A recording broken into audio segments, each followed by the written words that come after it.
Phosphorus खाद ना देने का सबसे बड़ा नुकसान ये होता है कि जड़ें छोटी रह जाती हैं, जड़ें अपनी पूरी बढ़वार नहीं ले पाती।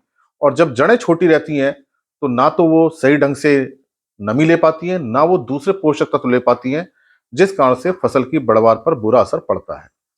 जड़ों की बढ़वार के लिए फास्फोरस एक महत्वपूर्ण और हम कह सकते हैं अति महत्वपूर्ण तत्व है। फास्फोरस के माध्यम से ही जड़ें अपनी ऊर्जा लेती हैं और उनकी बढ़वार होती है। फास्फोरस वाली खाद हम बहुत तरह की खाद देते हैं। बहुत जो कॉमन खाद है वो डीएपी है, एसएसपी है, एनपीके फर्टिलाइजर के बहुत सारे ग्रेड आते हैं, जैसे 12-32-16 है, 10-26-26 है।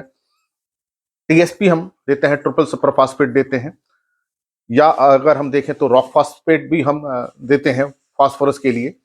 तो अगर फास्फोरस हम बुआई के समय ना दें तो जड़ें निश्चित रूप से छोटी रहती हैं, और जब जड़ें छोटी रहेंगी तो पौधे की बढ़वार भी कम रहती है।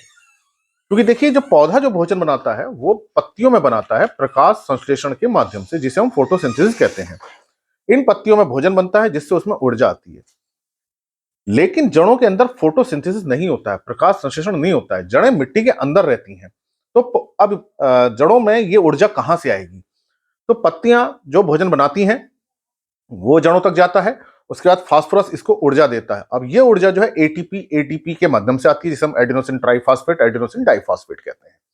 बिना फास्फोरस के ये ऊर्जा नहीं आ सकती। तो इसी कारण से जड़ों को ऊर्जा की ज्यादा जरूरत है, क्योंकि वो स्वयं अपनी भोजन नहीं बनाते हैं। तो फास्फोरस इस ऊर्जा को देता है। अगर फास्फोरस की कमी रहेगी तो ये ऊर्जा कम रहेगी। खास तौर से इसका जो असर आएगा वो जड़ पे ज्यादा आएगा। इसलिए बुआई के समय ही हमें सारा फास्फोरस दे देना चाहिए, ताकि जब बीज जमे उसमें से जड़ें निकलें, जड़ों की बढ़वार अच्छी हो और पौधा हमारा स्वस्थ हो। अगर फास्फोरस की कमी रहेगी तो जड़ें छोटी रहेंगी। अब हम ऊपर से चाहे कोई भी खाद दें, यूरिया दें, या हम एमओपी दें, जिंक दे दें, आयरन दे दें, ग्रोथ हार्मोन डाल दें, माइक्रोन्यूट्रिएंट्स डाल दें, पानी दे दें, कोई भी हम कर दें, लेकिन फिर जड़ों की बढ़वार नहीं हो पाएगी, क्योंकि उसको जो कमी हो रही है वो फास्फोरस की हो रही है। जिस तत्व की कमी होती है वो उसी से पूरी होती है।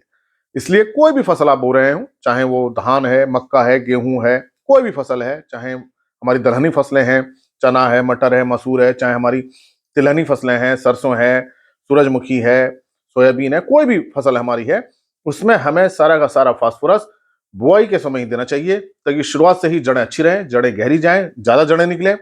जो हमने खाद में दी है उसको लें, पहले से ही जो मिट्टी के अंदर पोषक तत्व है उसको सही ढंग से लें, नमी को सही ढंग से लें। जो जड़ों की बढ़वार अच्छी होगी तो नीचे गहराई तक जाएंगी, जो नीचे की नमी उसको भी लेंगी, नीचे के पोषक तत्वों को भी लेंगी, और फसल की बढ़वार अच्छी होगी। यही कारण होता है कि फास्फोरस की कमी होने पर जड़ें छोटी रह जाती हैं, फिर पौधे में उतनी अच्छी वृद्धि नहीं होती और उपज कम रहती है।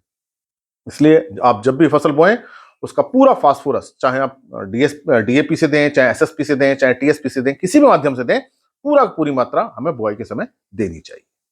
धन्यवाद।